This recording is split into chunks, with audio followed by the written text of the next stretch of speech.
You will hear a telephone conversation between a customer and a shop assistant. First, you have some time to look at questions 1 to 3.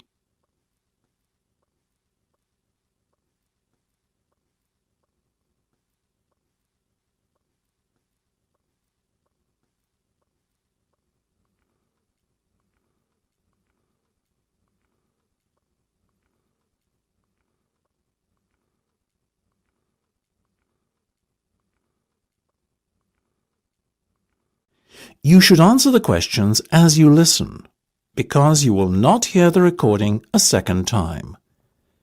Listen carefully and answer questions 1 to 3. Good morning, Jenny's Suit Rental. Jenny speaking. How may I be of service? Hi there. My name is Max Jones.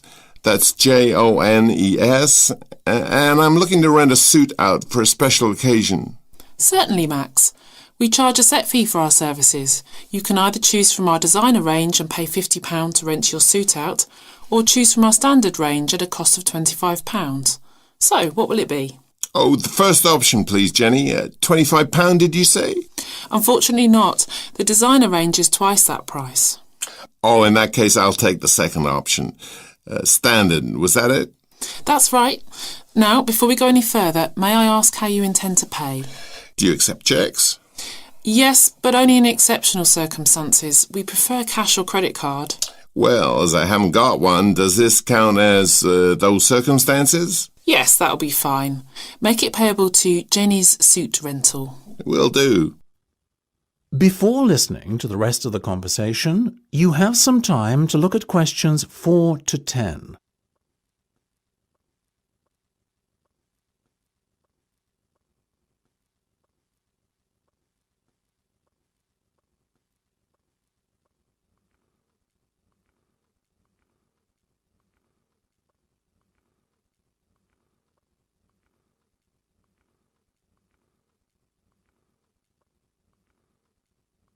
Now listen and answer questions 4 to 10.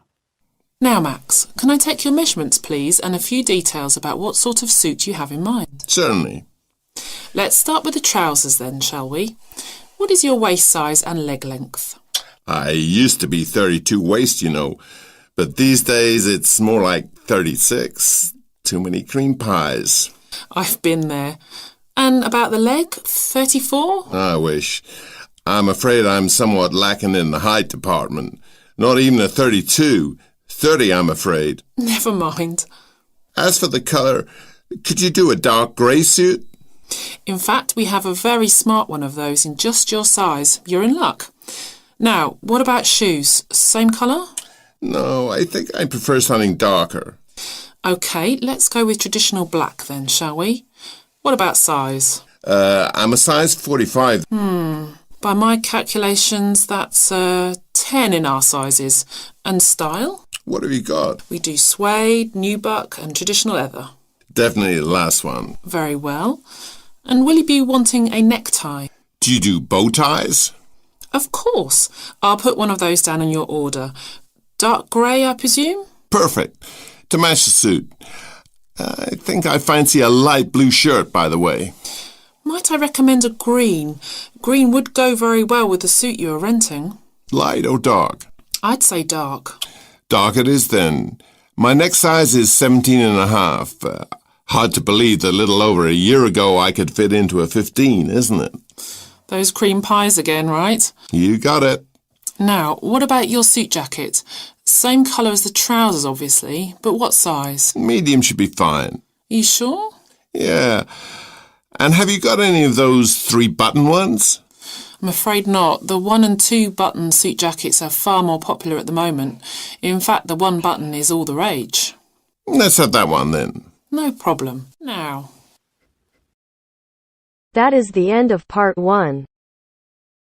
You now have half a minute to check your answers.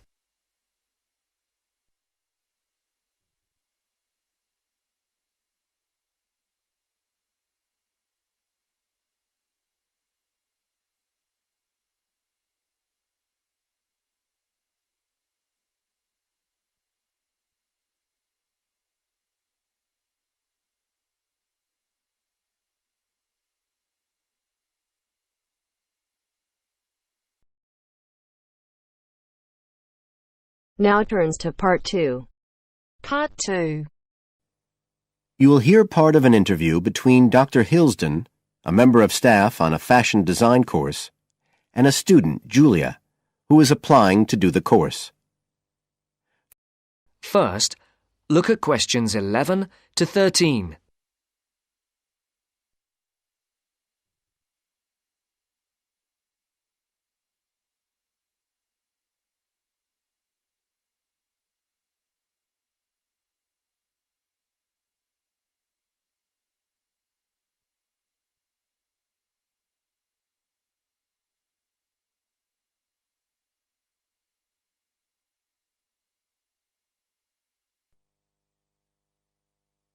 Right, Julia. So, from your CV and portfolio, and what you've already told me, you seem to be very much the sort of person we're looking for on the postgraduate course. So tell me, you finished your fashion design course in London 4 years ago. Did you think of carrying straight on and doing a higher degree at the time? Yes, but there were financial pressures. So I ended up working in the retail industry, as you can see from my CV. And actually, it was a very useful experience. In what way? Well, I was lucky to get the job with Fashion Now. They're a big store. And one of my priorities was to get as much experience as possible in different areas. So that was good because I had the chance to work in lots of different departments. And having direct contact with the customers meant I was able to see how they reacted to innovation, to new fashion ideas. Because with Fashion Now, a designer might show something in New York or Milan, and there'll be something similar in the shop within weeks. So that was probably the most useful thing for me. Right. And so what's made you decide to do a postgraduate course now? Well, while I enjoyed working at Fashion Now, and I learned a lot there, I felt, well, the way forward would have been to develop my managerial skills, rather than my skills in fashion design, and I'm not sure that's what I want to do. Yes. When I was doing my degree in London, I'd been interested in women's wear, but I know that there's been a lot of work done in areas like new fabric construction. And though I'm not intending to go too deeply into the technology, I'd be very interested in looking at how new fabrics could be used in children's wear. So I'd like the chance to pursue that line. Yes, good. And are you at all concerned about what it's going to be like coming back into an academic context after being away from it for several years? No, I'm looking forward to it. But I'm basically more interested in the application than the theory. Or at least that's what I've found so far, and I'm hoping the course will give me the contacts and skills I need eventually to set up my own enterprise. I'm particularly interested by the overseas links that the department has. Yes, many of our students look overseas or to international companies for sponsorship of their projects. Before the talk continues, look at questions 14 to 20.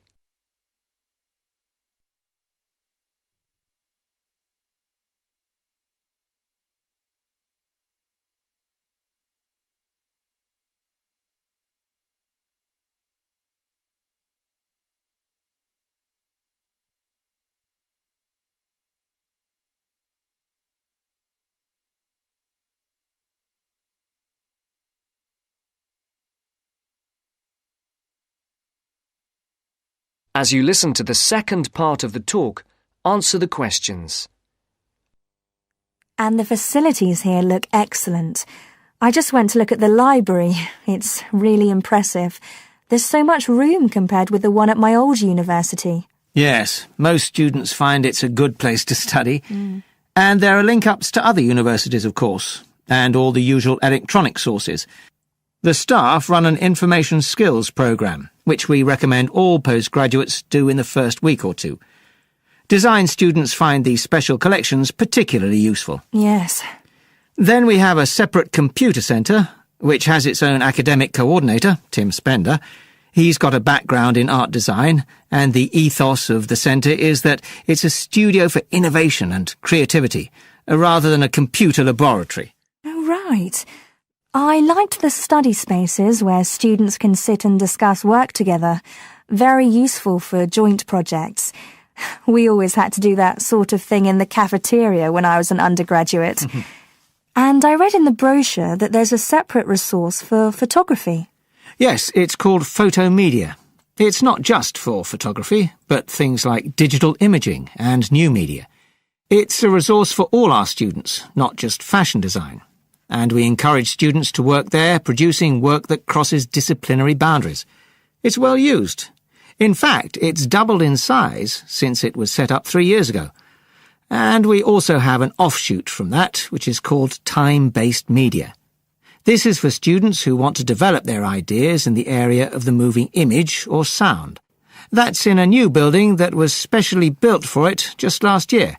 But there are plans to expand it, as the present facilities are overstretched already. Right. Now, is there anything you'd like to ask about the course itself? I know it's a combination of taught modules and a specialist project, but how does assessment fit in? Well, as you'd expect on a course of this nature, it's an ongoing process. The degree course has 4 stages, and there are what we call progress reviews at the end of each of the first 3. Then the final assessment is based on your project. You have to produce a report, which is a critical reflection on your work. And is there some sort of fashion show? There's an exhibition. The projects aren't all focused on clothes as such. Some are more experimental, so that seems more appropriate. We ask representatives of fashion companies along, and it's usually well attended. Right. And another thing I wanted to ask. That is the end of part 2. You now have half a minute to check your answers.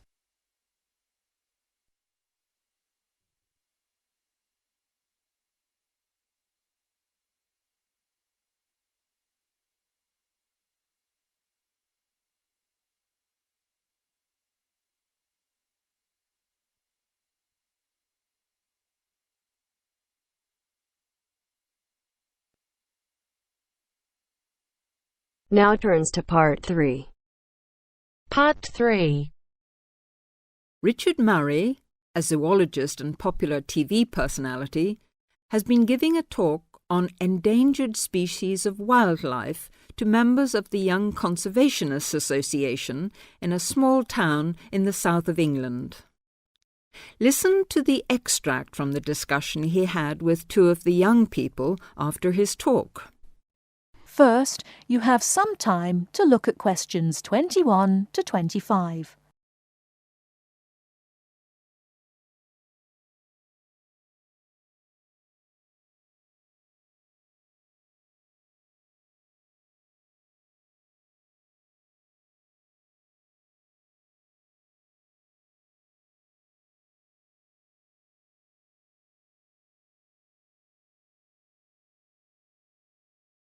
Now, listen carefully and answer questions 21 to 25. What would you say, Mr. Murray, are the main reasons that so much of our wildlife will have died out by the end of the next few decades? Well, Tony, we can't, of course, rule out the effect of urbanisation due to the spread of population. But apart from that, I believe there are 2 reasons which, in a way, are like the opposite ends of a piece of string. If you tie a knot in that piece of string, you end up with a circle, and whichever way you go round, it's going to turn out to be the same. I don't think I quite get that, Mr. Murray. Well, let's put it another way. It's rather like a film. You've got the good guys and the bad guys. They're pulling in opposite directions, but when it comes to the final showdown, it's hard to make out which is which. What are your 2 reasons, Mr. Murray? I call them greed and caring. Greed and caring? Yes, I know they don't seem to have much to do with one another, but think about it. The motive of greed is pretty obvious. In the course of the next few months, thousands of baby seals will be bludgeoned to death before they're even weaned from their mothers. What for? for the sale of their skins at inflated prices to please the vanity of a few and line the pockets of the killers.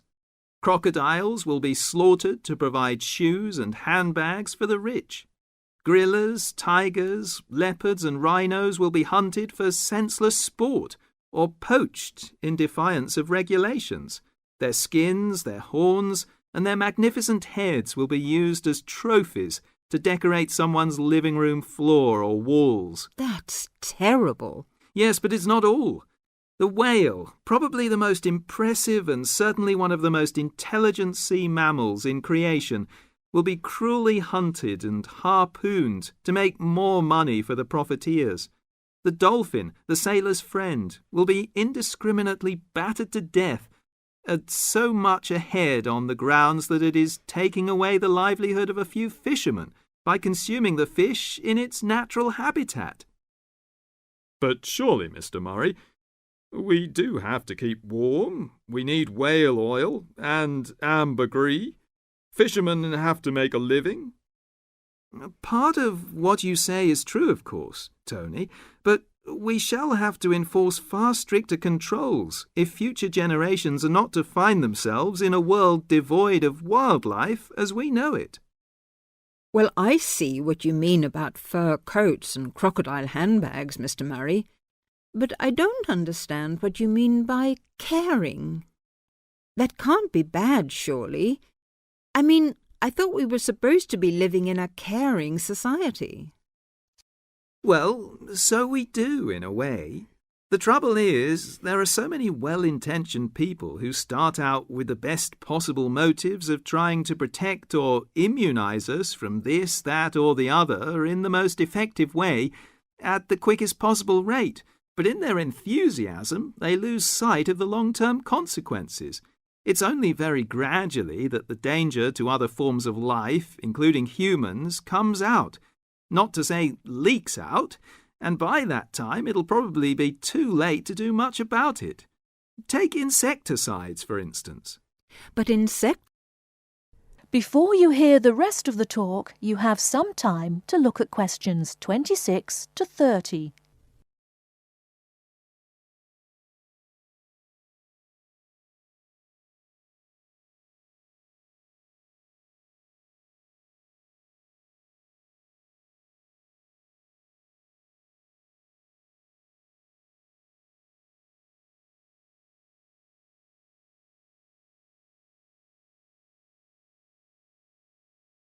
Now listen and answer questions 26 to 30. But insecticides protect crops from pests. They destroy disease-carrying mites and creepy crawlies like cockroaches. True, but nature has a way of developing her own immunity against insecticides and other pest controls, with the result that the biologists are driven to inventing stronger and stronger compounds, which, though they may annihilate the pest, nevertheless permeate the environment, are assimilated by plant and animal life, and become absorbed by the soil. Countless innocent creatures, the beaver or the mole, for example, are performing a useful task in the natural control. The alarming prospect is that as these poisons enter the foods we eat, and consequently our own systems, they'll find their way into the body of the pregnant mother and into her milk, offering incalculable risks to the unborn or newly born infant. In spite of all our technological expertise, our time is running out. We're virtually destroying ourselves. That is the end of part 3. You now have half a minute to check your answers.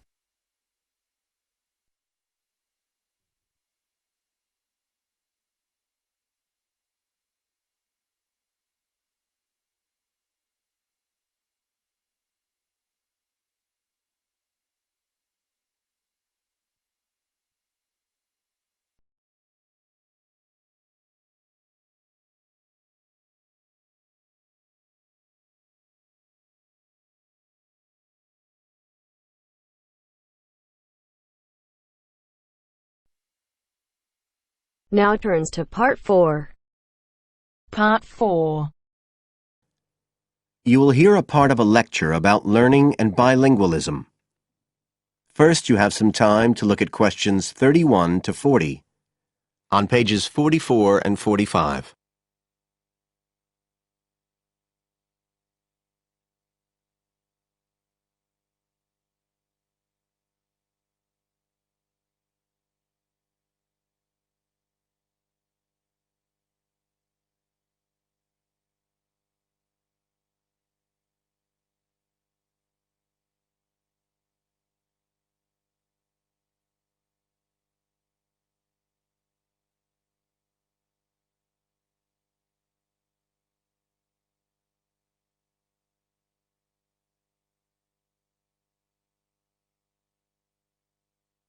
Now listen carefully and answer questions 31 to 40.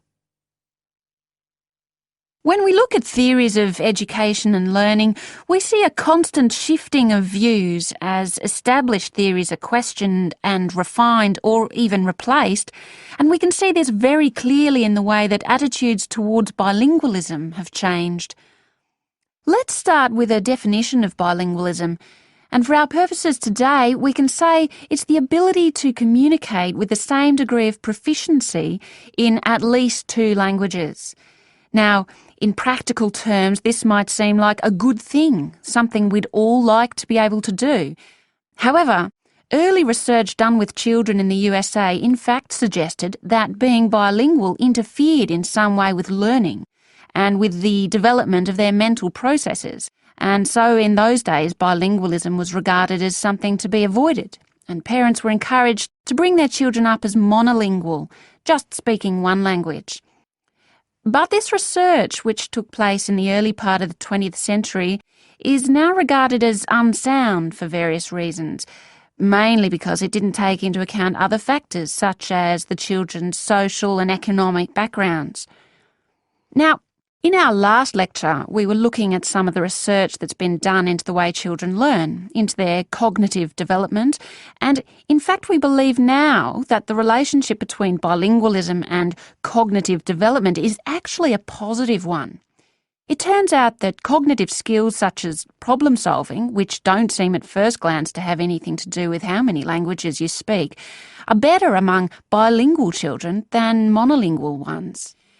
And quite recently, there's been some very interesting work done by Ellen Bialystok at York University in Canada. She's been doing various studies on the effects of bilingualism, and her findings provide some evidence that they might apply to adults as well. They're not just restricted to children.